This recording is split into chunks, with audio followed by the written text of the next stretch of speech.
Welcome to the Big Fat Gay Podcast, where we talk about the things that are weighing on our minds. I'm Trevor Keyson. I'm a super chub here in West Hollywood. And today I want to be where the people are. I want to see them dancing. No, we can't do that. We're going to get sued by all of our Disney listeners. My name is Michael. I am a chaser. And this morning, I am just around the river bend. I don't know the rest of the lyrics. Hey there, I am Don. I am a chub living in sunny Hollywood. And today I hurt my knee, so I am a poor, unfortunate soul. I'm going to have to think of something now, aren't I? Yes, you are. Oh, shit. All three of us sang. Hi, my name is Dan Oliverio. I'm an author, public speaker, and chubby chaser. And I don't have a Disney song. I'm just not that plugged in. I'm going to be the wet blanket in this wonderful bedknobs and broomsticks adventure of an episode we have today. Ooh. Wait, there's an Under the Sea one from that movie too, isn't there? Yes, there is an undersea sequence that I couldn't possibly sing. I can't remember it. The only song I ever remember from that movie is the final one at the end, but I can't remember the lyrics, so I can't sing it. Anyway, welcome to the Big Fat Gay Podcast, where we talk about the things that weigh on our wandering minds. We are a touch meandering already. We're like 30 seconds into the podcast, and we're already sort of, where's the subject? Let's just. I mean, I felt like we were pretty on track until Dan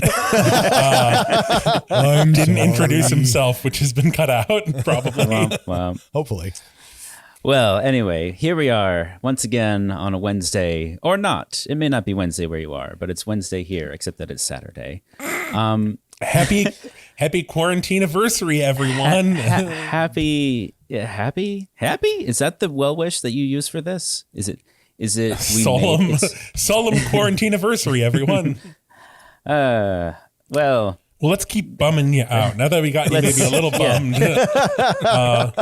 Brace yourselves. It's not all bummers, but we're starting off with a bummer. The pop culture shit is just shitty today. Okay, yeah. Be prepared for your shittiness, listener. Yeah, so this is from The Guardian, and it's a story from the UK about two teenagers being placed in foster care after weight loss plan failing. Family court judge says parents failed to help severely overweight children and did not understand the worry of West Sussex Social Services. And, for those of you listening who can't understand why I'm always so down on the British healthcare system with regards to obesity, here you go. You can be taken away from your parents if you violate the state's weight limit. That's basically what this is about. And like I said, you don't see this in I shouldn't say any other country, but these stories are always coming out of England, along with the tabloids that come out of England about like so-and-so just gained 1,000 pounds. So-and-so just lost 1,000 pounds. It's sort of a circus feature, both of the national press and the National Health Service. Mm-hmm. This is symptomatic of something that we haven't really touched on in the past of fat childhood, which is the way on. I mean, obviously this is about the kids, this story, but fat parenthood, being the parent of a fat child. I know my parents got a lot of like weird shit about me being fat, not just from doctors, but from neighbors and friends and all that stuff, which of course added more pressure on them to be shitty to me about my weight. Right. So it's just this lovely cycle of abuse rolling downhill to the fat child. And in this case, that cycle of abuse involved taking them away, shoving them into a strange and unfamiliar environment where they're going to be deprived of food and exhausted. Mm-hmm. Like, this is not going to be a good thing. Prior to that, so the family court judge and social services provided the family with Fitbits, gym memberships, and they signed them up for Weight Watchers. Yes. Yeah. WW. Which only means that it's their fault if they failed, because obviously the treatment works. By the way, the treatment never works. I shouldn't say never, but seldom. And, I would just like to say for people who are thinking, well, childhood obesity, that is a very serious thing. Look, no child has ever died of obesity, but thousands and thousands and thousands of children die from eating disorders. But we don't seem to have any patience for that. It's all about making sure they feel proper shame about being fat and trying to make them into thin people. The thing that kills me about this, I mean, besides the obvious, is that by all accounts, and according to this article and reports within, they were very good parents, otherwise. Like the kids were happy, the parents took care of them and met all of their needs as parents and caretakers, and the kids were just too fat. Too fat. So that was exactly too fat for the state. Condemns the rest of it, which is insane. That's insane, right? Like, how are we not? How is this not more of a? Well, and what better way to support a fat kid and ensure that they have the proper shame for their body than to take away their parents, that their parents should be ashamed of them too and are not worthy of having them as children. It's insane. It's absolutely insane. All done under the blanket of trying to help the kid. Mm-hmm. I think just this little quote is especially icky. The case was such an unusual one because the children had clearly had some very good parenting. They were polite, bright, and engaging. Yeah. But they're fat. Yeah. And this isn't the first time this has happened. Nope. The article cites a 2012 case where a 5-year-old girl was taken from her family because she was overweight. In 2014, there were 74 children that were estimated to be taken into care over a 5-year period across England, Wales, and Scotland. And this is also during quarantine. Like, I think that's that's what we're going to be talking about later today. Like the idea of like, how much can you actually do?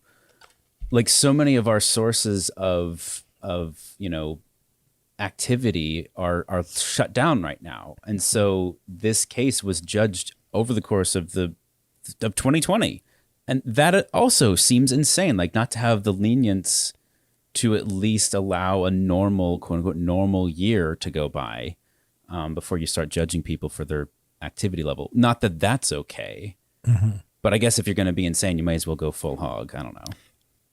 This might be a bit of a tangent, but the other thing this ignores, I've seen this over and over again on like reality shows where they feature fat children, is again, they feature the scandal. This is usually a British documentary. They feature the scandal of, oh my God, it's a 100-pound 5-year-old or a 200-pound 7-year-old. And they completely do not mention that, oh, by the way, the child has something called Prader-Willi syndrome, which is a genetic condition that makes the kid impossible to feel full. And so, yeah, you've got this infant or this toddler who is constantly screaming that it's hungry. And you can't just put the kid on Weight Watchers. Usually what they end up doing is waiting until the kid is, a 500-pound 10-year-old and then give them gastric bypass surgery because it's a genetic condition and they will always want this food. So I know we have listeners in the UK, and I want those listeners to go out and find these judges and picket them, stand outside their houses with snacks and hand out those snacks to everyone except them. And then they'll feel bad. Some jammy Dodgers and I like Michael's version of protest. Twirly whirly. yeah, twirly whirly. Call back. I think that should be our new bit, is that we think of snack foods from England and I have to be able to tell, are they real or are they something Trevor made up? All right, Trevor. There's Either Pif that or Toffles. Kit Kat flavors from Japan. Oh my God. Wacko. All right, well. I don't know. I think this next one is Better. it's lighter. It's fun. It's, Yeah. It's solving a problem in a nice way. Yeah. There was an article in The Verge about plus size knitters basically solving the sizing gap in knitting patterns. Do you mean that they couldn't find sweaters in the stores that they liked, so they started knitting them? Or do you mean they knit sweaters anyway, but they couldn't find patterns big enough for the people they knit for? Patterns. Yeah, it all seems to be patterns. One woman started selling patterns and basically figuring out the sizing so they go up to 5XL.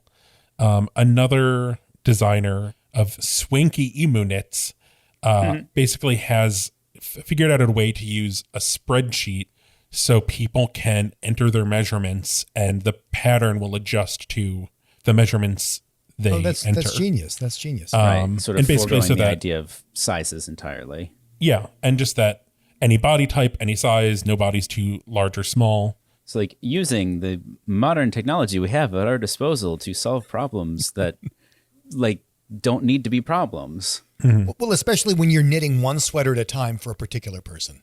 Yeah, like Yeah.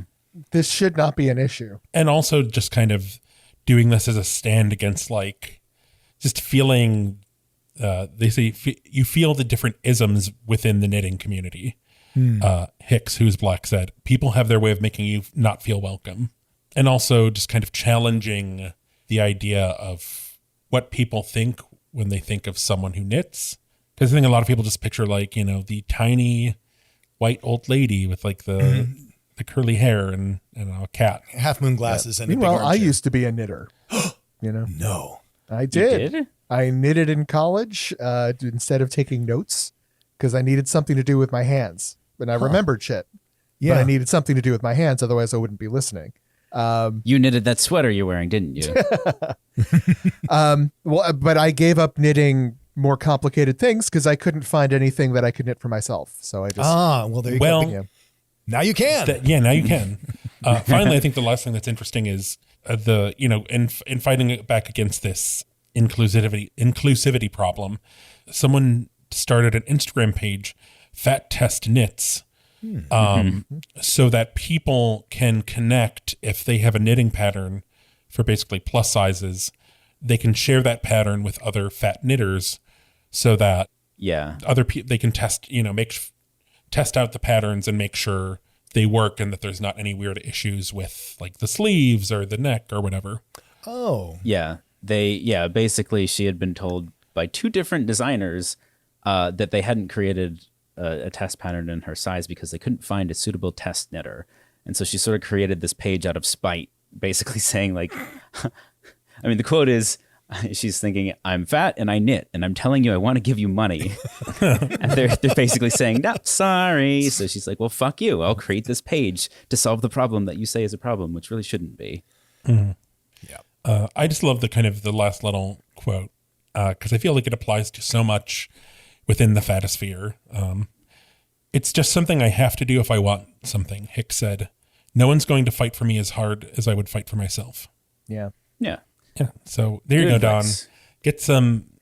Get knitting. Get my wool on. yeah. Yeah, baby. Make yourself a nice cozy sweater in time for summer. Yeah. Be And skeng- speaking of wool, Oh yeah. Oh my God. Yes. best segue ever. It's Fat Watch 2021. Yay. So when one thinks of wool, they think of sheep. They do? Naturally. And what color sheep? White? No. Black sheep. Speaking of black sheep, And speaking of natural segues, there's a new ballet company in town making dance more inclusive and accessible for all. And the name of that ballet company is Black Sheep Ballet. Where are they? They are everywhere. They are an online-based ballet company. So the Black Sheep Ballet Company was founded by Brian Sims, but the article also highlights Colleen Warner. And basically they both talk about kind of the lack of diversity within the ballet community and how they wanted to have a space during COVID to practice ballet. And I love it because it is like, I wouldn't necessarily think of that. And so much has moved online. And it's a really beautiful article. I love the photos of both Brian and Colleen. And actually they had their first online performance, which I was able to watch some of this morning. And it was just lovely. And I don't know, it took me back to like very early quarantine and like watching some of the Broadway benefits, just seeing people perform in their homes and hone their craft. And it's very sweet. it's very like sort of virtual video style. Sometimes it's cutaways, sometimes it's like seeing multiple dancers in boxes sort of edited together. And I like that this dance troupe is it's it has a variety of diversities that I think they're working to include. Like, it's not just like size, but also anything. There's a 79-year-old ballerina in their troupe. So it's just a very cool way to be inclusive. And I think almost the perfect format to do so. It is interesting because being fat, I'm definitely aware of like the fat exclusion of the dance world. But with ballet, it really is like if you are not very specific, a very narrow line of body type, you are not acceptable for the ballet. It's Typically. very interesting. And it's something that I think a lot of people would aspire to. So that's a gorgeous thing. Mm-hmm. Well, even, I mean, so Brian Sims is black, and up until, I mean, I'm trying to remember because there was a big article about it, like black ballerinas would have to paint their shoes with makeup because there weren't shoes in their skin tone. Yeah. Oh, Right. wow. It's just one of those things you take for granted when, like, you know, you're white and it's like, oh, like skin tone is, As soon as anything is marketed as flesh tone, there's always an issue. yes. I remember when Yeah. I was a kid in first grade, we were coloring stuff, and there was a flesh-colored crayon Yeah. in the stack that wasn't remember even that. vaguely in the ballpark of my color. Yeah. Well, so thank you, Black Sheep Ballet. Yes. We support you. You are awesome. To the dancer, I don't know that we actually said this. I can't remember, but Colleen Werner is a fat ballerina. That was the connection here. But the Yes. inclusivity is also, I think, broadly appealing. Yes. So awesome.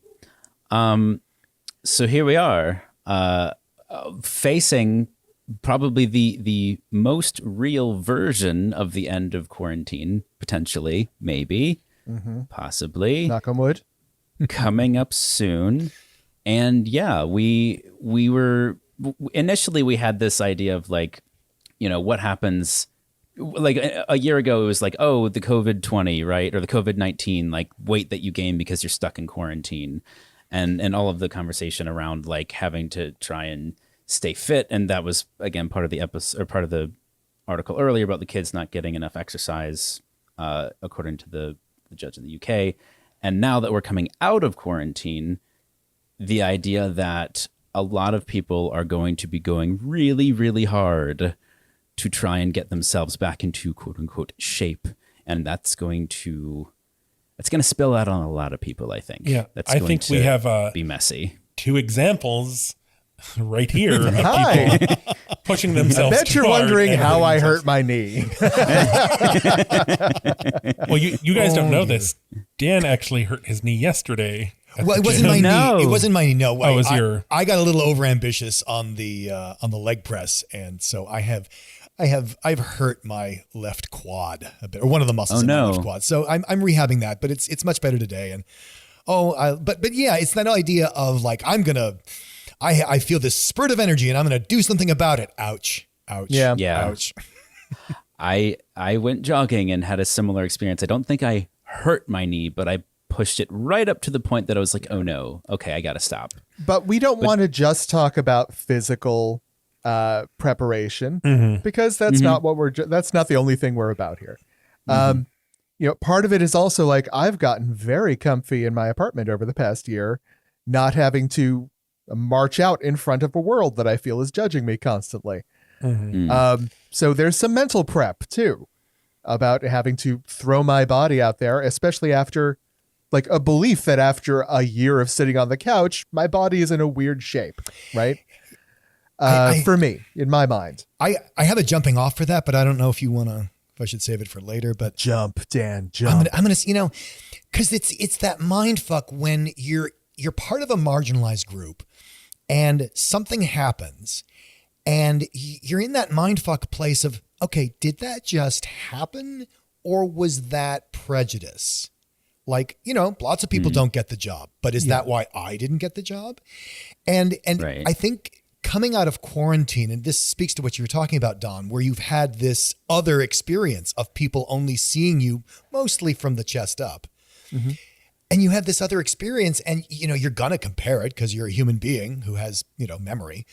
So I think it intensifies that the inside game, your head going round and round and round with yourself about what's going on now? This isn't how it was in quarantine. Is that how it always was? Is this new? Is it a reaction to my weight gain? Is it a reaction to nothing? Am I imagining this? And I just guess what I mean is that it can be, even if nothing in the outside world changed, what's inside your head changed. Yeah. Yeah. Very much so. It's that's sort of like, I think of it as like, you get used to dealing with that sort of mental strain is sort of like exercising, right? You get used to it. You get, and you deal with it almost subconsciously. After a year of not exercising, it's hard to get back into it, whether it's physical exercise or mental defense.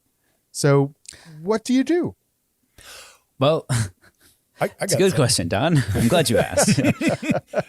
I mean, I see it also as part of an opportunity to push the reset button. I know that was true for me because right after I had shoulder surgery, and just when I was getting back in the gym, all the gyms shut down. And so it has been a difficult thing for me to get used to. But the opportunity I found in it was that I could kind of reset, like, okay, so what is it I'm really trying to achieve? Because a lot of the stuff that I used to do for bodybuilding and fitness kind of came from autopilot from when I was in my 20s and 30s, and I am so much past my 20s and 30s. and so it's like, well, it's kind of a way to go, okay, what's important now? Take stock of where I am now. And what are the things I want to include? Like Don just said, exercise. Exercise to me when I was 20 is not the same as exercise now. And I'm not saying it's better or worse. It's just so much different because my body is different. And my lifestyle is different. Yeah, I think that's the thing that I've very much tried to focus on, like during this past year, was boiling things down to what's most important and like what is actually really, really relevant in my life, and what's the extraneous stuff that I can kind of like trim away and not worry about, which I think we have the luxury of doing that right now because there aren't a whole lot of external stimuli. And so now that there's sort of the prospect of going out into the world again, for instance, I get significant amounts of anxiety being out about in LA. And I don't think it's that it didn't exist before quarantine. I think that I just didn't notice it. Yeah. And now the prospect of going out into the city ostensibly whenever I want, but really just more than I have been, is kind of like, I don't really want to. Like I feel protected right now. Trevor, how do you feel about that? Because that sounds like you. I mean, I am just so like, I don't even know what to imagine it's going to be like, because I've already kind of, I feel like I've seen like little glimpses of like, everyone just wants to get back to normal. Like, yeah. I mean, I think dining opened, if it didn't open this weekend, it's opening Monday or something. And everyone is just like, oh my God, okay, thank God we're back to normal, blah, blah, blah. It's like, actually, no, like this has been a deeply traumatic experience for everyone, and everyone's like physically and mentally different. And maybe we can take a minute to unpack that before we, Dan booked, the Big Bayou, which is a Chub Chaser event that was supposed to happen it was August or September. Basically, I remade our reservations at the hotel. Yes. And I'm just like trying to imagine, like, I'm a Gemini, so I go from like super social to like, leave me alone. I just need to get like back into I'm going to go lock myself in the bathroom. And imagining like going back, like I'm already like mentally bracing myself for like that level of like being on, and also like, I don't know, being contact, like kind contact. of like social and like a little sexy and like, okay, I'm and like it's going to be really humid because it's in New Orleans, and just like all of these things of like so many things out of my control. So is there an element of like dipping your toes in? Like if everybody else is rushing back into, normal life and completely ignoring any side effects of having been in quarantine for a year, is there a way that we can kind of dip our toes in to slowly reacclimate? And not like, for instance, I would love to be able to have game nights again. Like once everyone in my group is vaccinated, I feel like that could be Or, by the way, being able to record this podcast in person again would be phenomenal. We've gotten so used to this. I just realized yesterday, or I just remembered yesterday, that we've only recorded 12 of these episodes in person. Oh my God. And the rest have been Holy crap. online. I did I not would realize love that. to do this in person. And this is again. like episode 56 or something. Yeah. 56, yeah. So I think that's an element of like maybe reintegrating with the parts of your life that you could heavily outweigh any potential negatives with a lot of positives. Like, I know I'm only going to be seeing my friends, and I know it's going to be in a controlled circumstance. It's not out in public, and it's doing something I like to do. Those are a lot of positives around a new social experience, and hopefully basically just sort of reintegrating with interacting with other people, and people where it's a safe environment where you're not going to feel judged for how you look or whatever. I mean, I think for me, like how that would look, going from like what I said, would be like, so, I have my vaccine appointment. Biden said he wants states to open up to everyone by May 1st. My birthday is at the end of May. So like, I was saying to them, like, theoretically we could do something for my birthday, like, which is a bizarre concept. And like, for me, the like dipping my toes into like something that just seems so daunting now would be like, so Dan has some friends in San Diego for his, his high school career, like going down to San Diego and like going out to a meal and like sharing an appetizer with other people that have been vaccinated. Oh, wow. No, that's eating a off the really same good idea. plate is like something, or like, I mean, it's just so strange to think like, oh yeah, I used to be like, we'd pass a drink around and everyone would be like, oh, that's an interesting thing. Let me put my mouth on everything. Oh my and God. like, No. or like making out with someone in a pool where it's like, hey, you're hot. You're hot too. Whereas like The I'm visual watching really helps their audience. TV from the 90s, I'm like feeling anxious, like, oh my God, they're all sitting in an enclosed space. Yeah. No, So- I totally get that watching stuff. I think we may be over sweating this a little bit. I think there's going to be sort of a natural integration time just out of necessity because we're not all getting vaccinated at the same time. That's just not Yeah. what's going to happen. So what's going to happen is you're going to get vaccinated, and at that point, you're going to be able to visit with the people you missed most during the pandemic that have also been vaccinated. Yeah. That's Right. going to be a small group at first, which means small reintegration. That's fine. Get together with the people who've been vaccinated in small ways. You don't have to make your first social reunion a vacation to another place with a whole bunch of other people to smear your tongues all over the same liquor cup. The first meeting can be with like that best bud you haven't seen in a year, just over at their place, sitting down, having a drink together. Well, That's yes. going to count for reintegration. Sure, You but know? what I think the thing that Trevor points to that I find so interesting is that although, let's say you got vaccinated tomorrow, Trevor, and let's say that, Michael, you got vaccinated the day after that, the two of you could have lunch by the end of the week, right? And that's cute, and that's great, and that's small, and that's doable.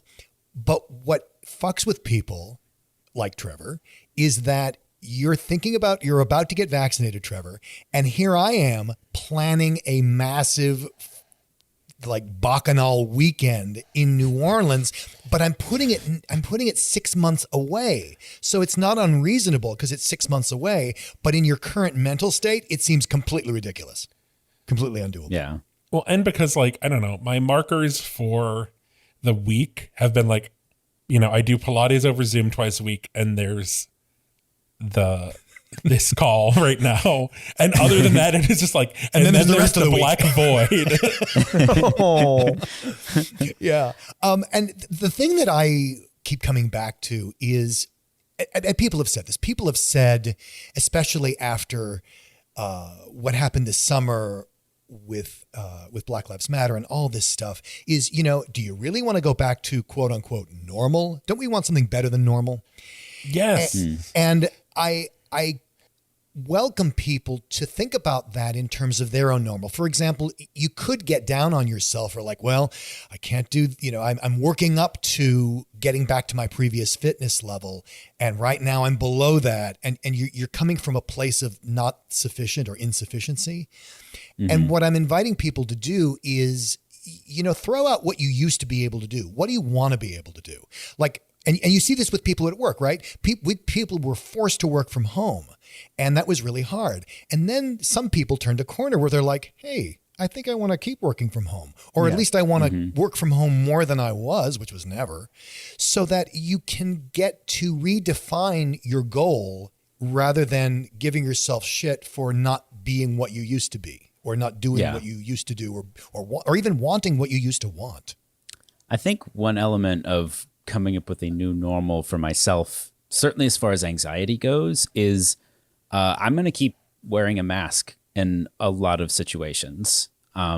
Certainly, like if I travel, if I'm on a plane, or just in a public space where having that kind of close contact already gives me anxiety. Mm-hmm. I'll probably keep wearing a mask if it feels like it's something that I can create a little bit of separation from the world where I need to kind of block out some of that unwelcome stimulus. That sounds like it's not as much about contagion as it is just what you kind of want a barrier. It's a comfort. It's because a lot of my anxiety, I don't get crazy level of anxiety, but I get enough, and it's always based around excessive stimulus, like sensory input.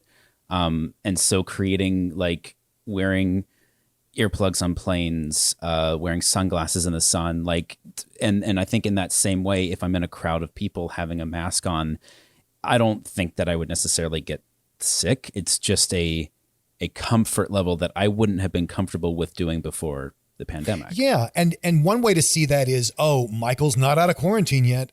Maybe he never will be. The other way to look at it is, oh, Michael finally started taking care of himself and doing what he needed to do for him. Mm-hmm. Right. And that probably won't be forever, but I think definitely in the transitional period. And, I think on a plane, I will probably always bring a mask with me, just forever, just because I've gotten sick on planes so many times, and it's not worth it. Yeah. Well, there's a thing at events, and this is just fat boy events. This is like, circuit parties in Palm Springs, where everybody goes to the event. Everybody is like all over each other, sweating all over each other, kissing each other, blah, blah, blah, blah, blah. And, a bunch of people go home sick, and it's called kennel cough. Kennel cough? It's called, yeah. You went to the event, you got kennel cough. This is in the, I don't know, more kind of like, I'll say normie, or even just, I don't know, like, in a non-sexual environment, that's called con crud. Oh, right. Yeah. Where, like, at any convention, people just get sick. And I will say, a lot of these conventions, there are plenty of shenanigans going on in the hotel rooms. I'm not sure you can have a convention without shenanigans. It's not true of it's not only true of sexy time conventions either. Yes. Like, I would come back from Comic-Con with something most years. Oh, you could go to a pharmaceutical convention, people are hooking up. That's half of why they go. Yeah. I mean, not that don't even get me started about the NRA conventions. Oof. Guns go off? They love their guns up there. Along the lines of what we're saying here is try and take some of your mental state of your good place right now into the real world when this resumes. So something I've been thinking about in terms of the way I work closely with people to develop projects. And usually when we first meet, I am aware of the fact that there is a stigma attached to my body where they're going to assume I'm a little dumber or I'm a little, less than, right? I'm used to having to overcome that, which I've gotten good at. However, during the quarantine, I have noticed, because they can only see me from the chest up, people have been accepting my expertise far more easily. Like, I don't have that speed bump, right? Mm-hmm. So what I've been thinking, the initial thought is, great, now the quarantine's coming to an end. I'm gonna have to meet these people face to face. I'm gonna have to do this all over again, right? With people who I've been working with for a year at this point.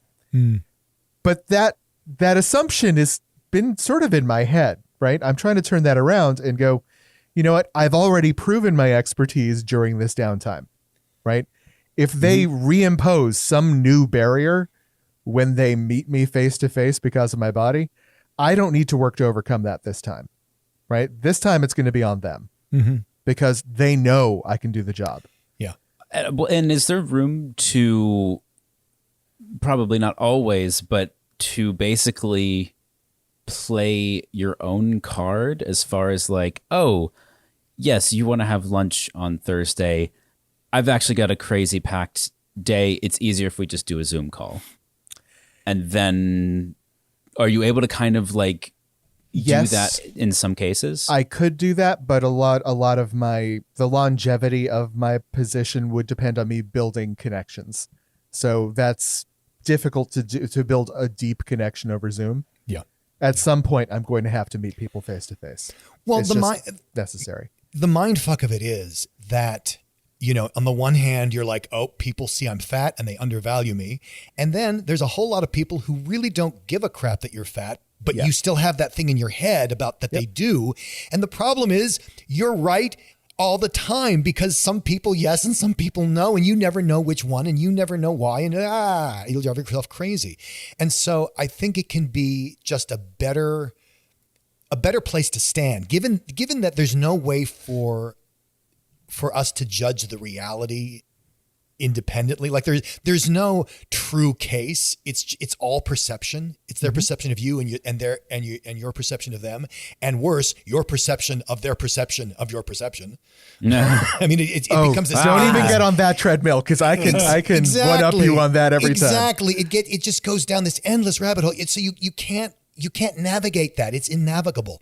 So I think you just have to decide, what are you going to do about it? How are you going to present? You're going to have a policy. I'm going to do most of my meetings on Zoom. I'm going to do my meetings in person, but I'm not going to put energy into that.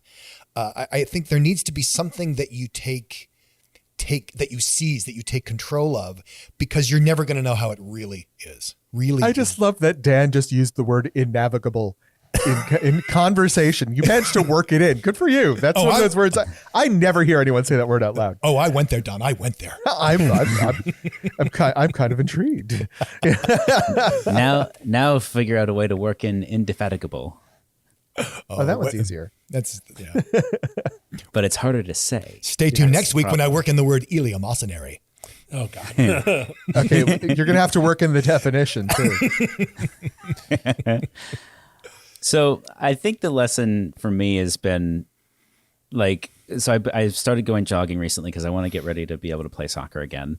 And like Don, like Dan, like started to feel like, oh, my knee, like that's not usually a problem, but I can tell that there's something about to give way if I push it too hard, and just to back off, like just don't try and go 100%. Just keep track of where you're at, whether it's mentally or physically or both, and stay in touch with that, and don't expect yourself to be able to just dive back in 100%, because those people are going to go to restaurants on Monday and get each other sick. Well, and maybe the other way to think of it, Michael, is rather than, because you're going to feel bad if you don't give 100%, but maybe that's 100% of where you are. Yeah. Sure. Yeah. It's actually a really good way of putting it.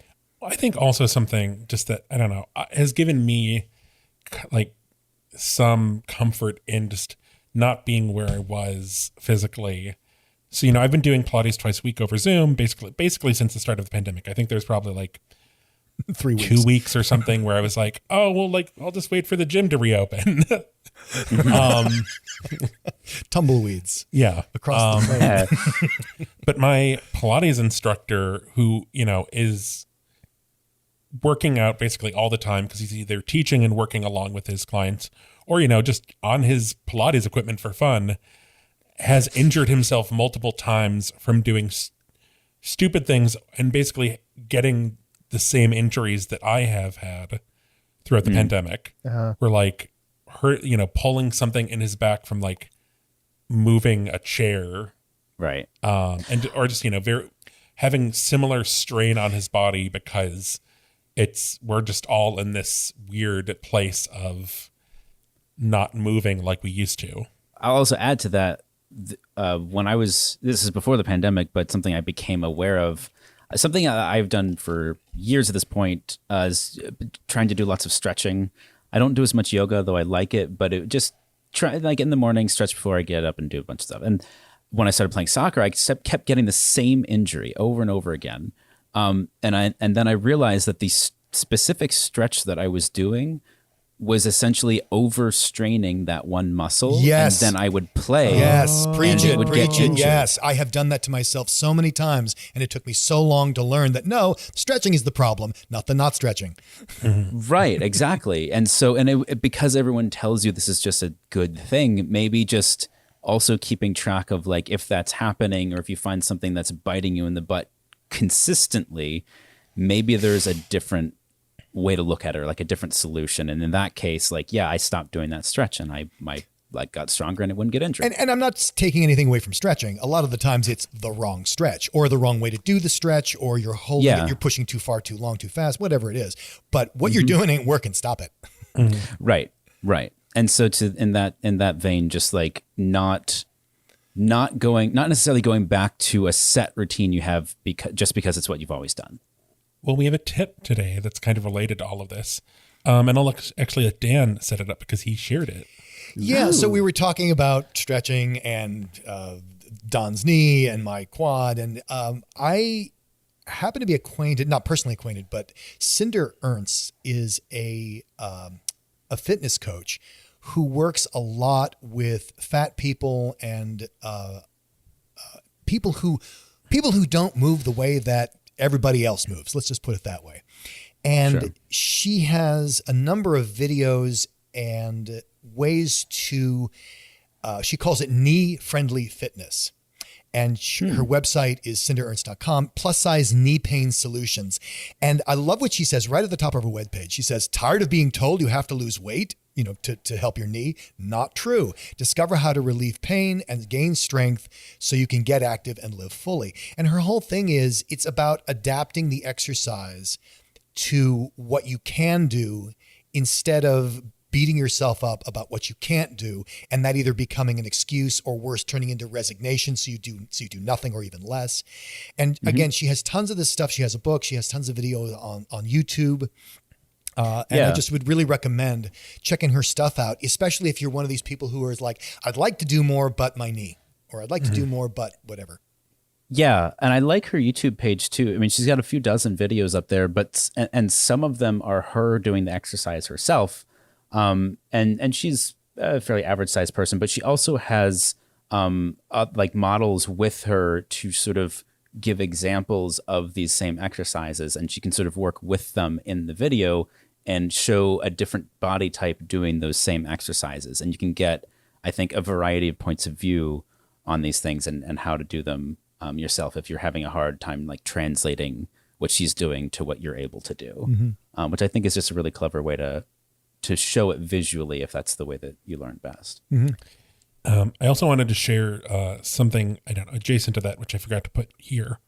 So I found this website after our prep call where Don mentioned, he hurt his knee. Braceability.com has several plus size knee braces. There's one that goes to like 6X. There's another that goes to a 4X. There's different styles. And they also have some other plus size braces for different body parts. Just purchased a brace from them after we talked the other day. And oh, great. I am actually watching it roll towards my apartment right now. Ooh. So. Well, stay tuned, listeners. Yeah. But yeah, check them out. I think it's always good to have, specialty resources because sometimes Amazon just doesn't cut it. And I will throw my 2 cents behind getting braces for any part of your body that needs help. When I first started playing soccer again, I was injuring everything. Yeah. And I put compression shit all over my body, and it makes a huge difference if you can get one that fits. It's true. It was crazy. It looked like he was in a gimp suit. There was like a straw sticking out of his mouth so he could breathe. It was crazy. Well, I think it's important for Michael and me to say stuff like this because so often fat people are told that it's their fault if they get injured. You know, you wouldn't have been injured if you weren't so goddamn fat. And it's always the fat person's fault, no matter what happens. You know, if I hurt my leg at the gym, it's because, oh, you started working a little too hard there, didn't you, big guy? If Trevor hurts himself at the gym, it's well because he was so damn fat. Mm-hmm. And there's this huge difference in perception that people sometimes take on internally. And no, it ain't that. I promise you, it ain't that. And as far as the brace thing goes, just a quick shout out to my fellow large guys. Find that website and bookmark it, because I was looking, I bought a knee brace like 2 years ago now, and it not only did it hurt, but it wouldn't stay up. Like it would just roll down and become a tourniquet. Yeah. It was just not designed for my body. So finding a knee brace when you're a big guy is really hard. So this place had a really good variety and cross section. So nice. Yeah. Are we ready for our bit today? Oh, yes, please, sir. Yes. Yes. We are. Yay. It's been all kibble so Since far. we're talking about preparation, right? I was thinking in terms of what's the big question everyone always asks? What would you bring to a desert island, right? Dessert. But what we're going to do is we're going to turn this around a little bit. And I'm going to call this bit Gifts for Your Desert Island. Okay. So each of us is going to bring up something that we're really looking forward to after we get to go back out into the real world and resume our old lives. And then the other three will offer up some gift, right? That something that would enhance that experience for you, make it even better or more wonderful, right? And then whoever came up with this look, they will decide which of those three gifts they will accept. They may only take one. Okay. Okay. And so that'll be a point. So whoever has the most points at the end of it is the winner. So whoever's the most thoughtful. That's Trevor. Exactly. Trevor's going to win this. Gifts don't have to be physical things. Gifts can be mental things. Gifts can be services, you know, whatever. Services rendered. Exactly. I'm good at services, Don. I'm good at services too. You cannot answer every question and a blowjob. You can't. That's not okay. This is a family-friendly show. Yeah, no, it's not. We don't talk about blowjobs or wall-mounted fuck machines on this show. Oh boy. Yes. Okay. Well, diving right in. Would anyone like to go first, or shall I lead us off? I'll go first. Trevor would like to Okay. lead us off.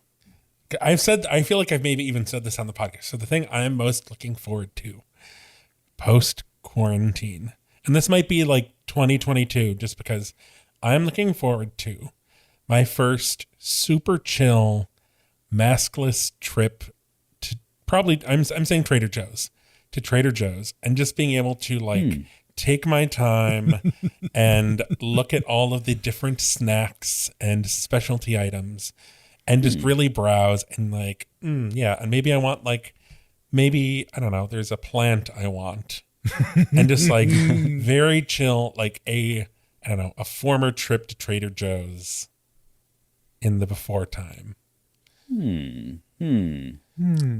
I have an answer. Okay. I have an answer. I don't know if this is going to be. Does it? I guess here's a question, a clarity of rules question. Is this something that I have to think? I have to assume he does not already have, or can I just say what I think would be the best? No, you compliment can. to this You can. experience? It doesn't matter if he has it or not. It's something that you would give him in that moment. I think the perfect compliment for this would be a fully charged pair of earbuds and a playlist of his favorite music, so he can sort of just like put it on and like have it going and like keep him in a good mood. He's like jamming out and just experiencing what he wants from that shopping trip and not having to deal with like people coming on the loudspeaker to say whatever or like assholes like talking to themselves about trash in the background. Like you just get to shut the world out a little bit and have an experience of it. I think I would provide what I always provide when we go to Trader Joe's, when Trevor went to Trader Joe's, which is I will push the cart for you, baby. Ooh. That's a good one. Trevor hates pushing the cart. He's nettled by the cart. He is inhibited by the cart. I will take the cart off your hands. I a love good pushing answer. the cart. I know. I enjoy it. I find it peaceful and relaxing. I think he doesn't like it because he can't ride on it. It's that's because valid. That's valid. It depends on the cart because I'm tubby and I have short arms, so Yeah. it's like It's hard to reach. There's some that are more awkward than others, and Trader Joe's is one of those ones where it's just not quite the right height for me. Mm-hmm. He's too short for the trolley. I think the gift I would give to you, Trevor, is familiarity. When you went back to that Trader Joe's and started shopping for all those lovely products, the products that you remember will still be there. Oh, that's and lovely. the crew members that you always liked best at that store all happen to be working their shift that day. And waving silently while you wear your noise canceling. You don't need to talk with them, but they remember you and they smile at you as you go by. Oh, I think that's a good one. That's a good answer. Yeah. I might have to go with the workers, although there's only one who I really kind of, I don't know, have vivid memories of, and I haven't seen him in a long time, and I don't even know if he still works there or not. Yay! All right, Nice. that's Don 1 gets a point Don for gets me. a point. That was worth a point. Mm-hmm. Anyone Yeah, want to that's a go good next? answer.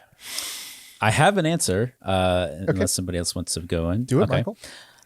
My answer, I cannot wait to be able to run D&D again in person with my friends. It was like a revolutionary experience when I did that for the first time back in 2019.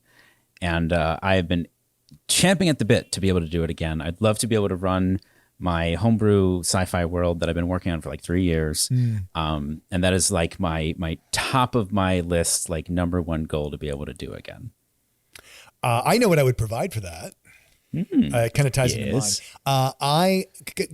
When Trevor would have the D&D crew over at our house, I really have no interest in playing D&D whatsoever, but I loved when they would come over because I loved the opportunity to like bartend and play host. Oh, I really liked that. There was always something new and interesting in a cup. Yeah, and like He's here, always making have you ever drinks. tried Yeah. this, or and things like that. And then you guys can play the game. I'm gone. I'm out. But and I mean, I get it. It's a great game. It's just not mine. So that's what I would offer: bartending and hosting and clever victuals. This is a very good answer, I have to say, because his drinks are fantastic. And strong. Yes. Hence fantastic. I think I would provide you with a special screen setup where you could pass notes to other players, send little video messages or map pieces. That, of course, comes with a mapping system where you can instantly produce whatever sort of environments you want for people to all share and move around. Well, now we're just talking magic, but yes, that is it. That actually exists. That does exist. I just bought Foundry VTT and I'm playing around with it, but yes, that is a very good answer too. All right, Trevor, what do you got? 2 words. Uh-oh. Pork chowder. Oh my Yes. Winner! Yes. Ding, ding, ding, ding, God. ding. Tell ding, everybody ding, out ding. there in listener land what that means. So, can I set it up and then Yes. you tip it? So, in my first D&D campaign, came up with this dish. There's a restaurant that one of the NPCs was running, and there's this restaurant called Pork Chowder, and it was this sort of awful chain place that nobody liked, and he was sort of slaved away having to make this like by numbers dish. And he finally said, fuck it, and made his own version of it that was like amazing and delightful. And everybody in town just like flocked to have it. This is the But it character, was made right? up. Yeah. This is a character. But it was made up. It was completely fictionalized. It was just supposed to be kind of silly and fun. And then at the finale, the season finale of our game, Trevor made this dish Now, was and brought it to us. It was really good too. Even the vegetarians ate it. Did you make up did the dish have a title, or was it just a dish that everybody liked? Like what was the game? It had a parameter? title. So it had a title. Pork chowder was a dish. And there was basically from the first time it came up, I'm like, I'm going to make this at some point, but I have to work through how to do it. And it took me a time. Every time the dish kind of came up in the game, I was thinking about like, okay, how can I make this tasty? Because it was a cream-based chowder. That was the trick, was like, he was always like, can this be like a red chowder? And it's like, it probably would be better in real life if it were, but really in my imagination, it is like, A white it looks chowder. like New England chowder, but with pork, which never sounded appealing. It wasn't supposed to sound appealing. It was not supposed to sound good at all. That was the whole point. Although chowder is often made with pork in the form of bacon. Yes. Well, So, I mean, obviously, I used a I found a recipe to base it off of. And instead, basically, no clams, no clam juice. I got very fancy pork broth. I used pancetta. And for the pork, Dan had a recipe for this milk braised pork. Yeah, this is a recipe from Spain. It goes way back.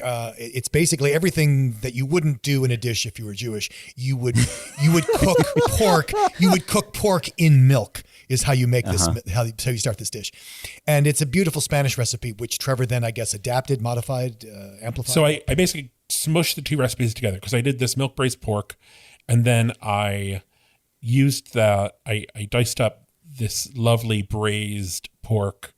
And put it in a chowder base, and I got bread bowls from Panera. It was amazing. Bread bowls. I think were there chives on top? Parsley. Fresh parsley on top. and fresh parsley. some more Pancetta. dried pancetta too. Yes. So pancetta was it was the most flavorful, delicious. Like there's a picture of it that he shared on our podcast page. It was the hit of the season. Yes. Winner. Winner. I'm sorry, Dan, you had good answers, but All right. We got 1 point for Don, 1 point for Trevor. I'll go next. The thing I have been wanting desperately is a massage. I want a deep tissue, stretch my limbs out, step on my back, the full meal. I have never in my life had a forehand massage. I'm kind of tempted. Like I'll splurge for it after this is all done because I want maximum pressure all over my body, and I'm so looking forward to that. I have my answer. I do too. I also do. Oh boy. Okay, let's make this family friendly for people. Oh damn it! Come on, you open the door. All right, I don't think we're not Whatever going you to do want. it. Whatever. I don't Go have to my town. answer. Go to town. Michael. No, my answer is half a joke, but I think it would be.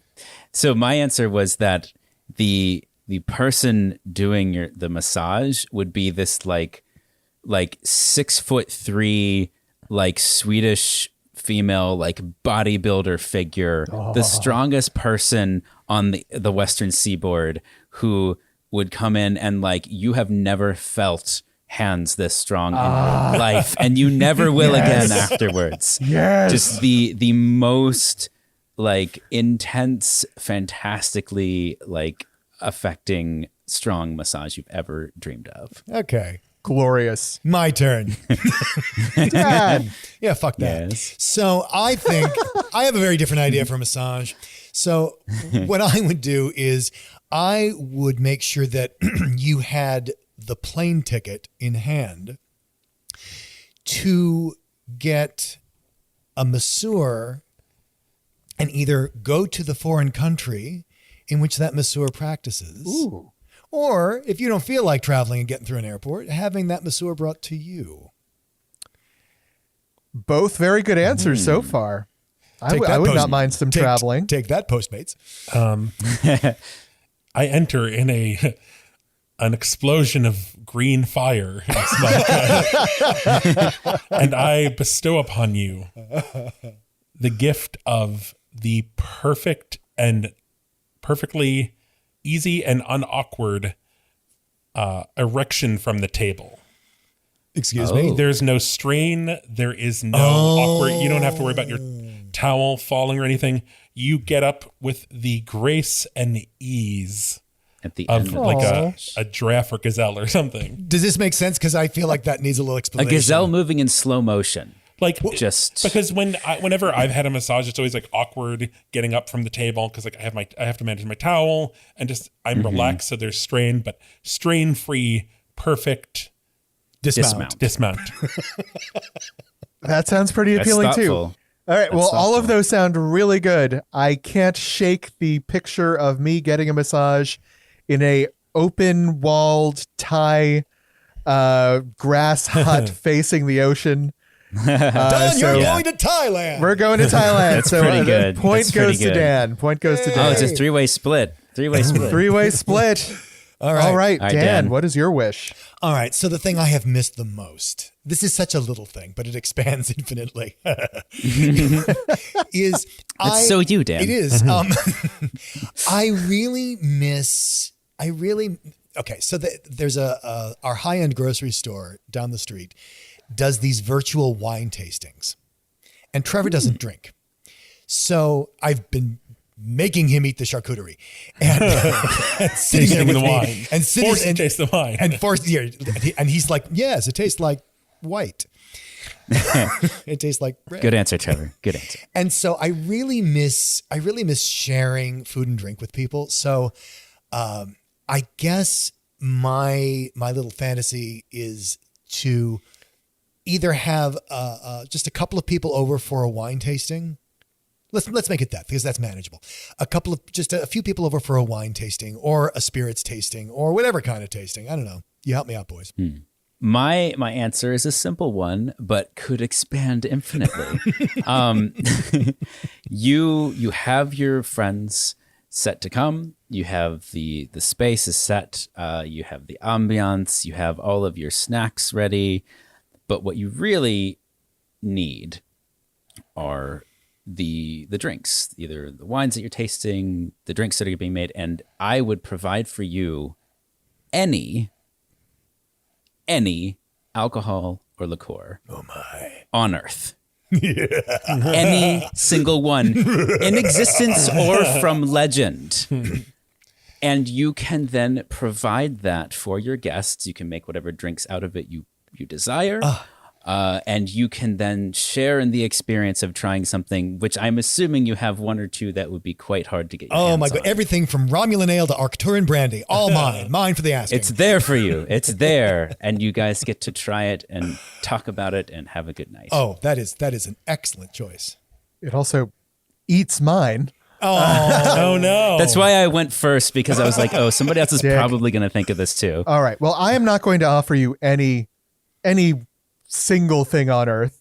I'm going to offer you one specific bottle of wine. Okay.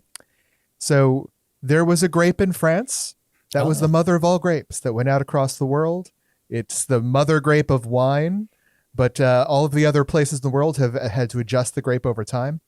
But that original grape was wiped out by a parasite in the 1950s, I think. Really? But there are still a very few bottles of wine around made from that original grape before they were all destroyed. I would make sure that you got one of the last bottles of that wine still in existence to share. But doesn't at that your party. really get encompassed by my answer? Well, but I'll tell you this. Here's the difference, Michael. See, I could drink it or auction it. It's true. That is true. Those fuckers are valuable. That's right. I would give you the gift of I can't remember her name. Our favorite waitress from Holly. Holly. Holly would be running the tasting, Oh God, yes. and she would be pouring the wine, and she would clean up. This is very good. This is very good. That's a good answer. Did you? Yeah, Holly was when we go to the Grand. When we go It's not to the Grand Disneyland, California. It's the Carthay Circle. Carthay Circle at the Grand Californian. Disney has a couple of very high-end dining facilities on property, and she's a waitress that we've had more than once, and is just delightful, and we love her, and She makes the experience. Yes. she does. It's like I think at this point, I think I like her better than I like the restaurant at this point. So yeah, boy. Oh no, I have to choose. Ooh, that's Now tough. you have to choose. You're picking a winner here, just so you know. Oh, am I? Oh God, really? Yeah. Damn. You are picking a winner or creating a four-way tie. I'm going to go with Holly running the wine tasting. That's just delightful. Nice. Yay. Well done. I hope she's And- still there. Oh. Oh God, she's Trevor's gotta our be- winner for the day. Hopefully she's somewhere. Good job, Trevor. Yeah, I think He is the best I gift think we can giver. see Yeah, from he some of is. these that like a little bit of return to familiarity, seeing some of the faces that we missed. Those are the things on our mind. Those Well, are the and for things me, that it's all matter about the most. people. That's what I miss the most. Yeah. Is just being able to see and be with people. Very Yeah, much so. I agree. That's what game night is to me. It's not, I mean, the game is a big part of it, but really just hanging out with friends, having snacks, drinking drinks, the whole social experience. So what is it that you are most looking forward to, dear listener? You can Yeah. tell us. Where can they tell us, Trevor? Well, the music's playing, so we're on Instagram and Twitter as @BigFatGayPod. We're on Facebook as the Big Fat Gay Podcast. Leave us 5 stars there. Leave us 5 stars in a review on Apple Podcast, Stitcher, whatever. I don't know. See all the lovely articles and upsetting articles we talked about at www.bigfatgaypod.com. Maybe you also pushed yourself a little too hard and you're listening on the couch while you ice your knee. Oh. And then you hear a cork pop. Ooh. And it's Holly, who you don't know. And she's bringing you a delicious glass of wine that's like the first grape in existence, or whatever Tom said. And then she peels off her hyper realistic mask, and it's actually Michael, who you know. And he says, Look out. Yeah. Flawless. Mission Impossible style. There you go. Great dismount.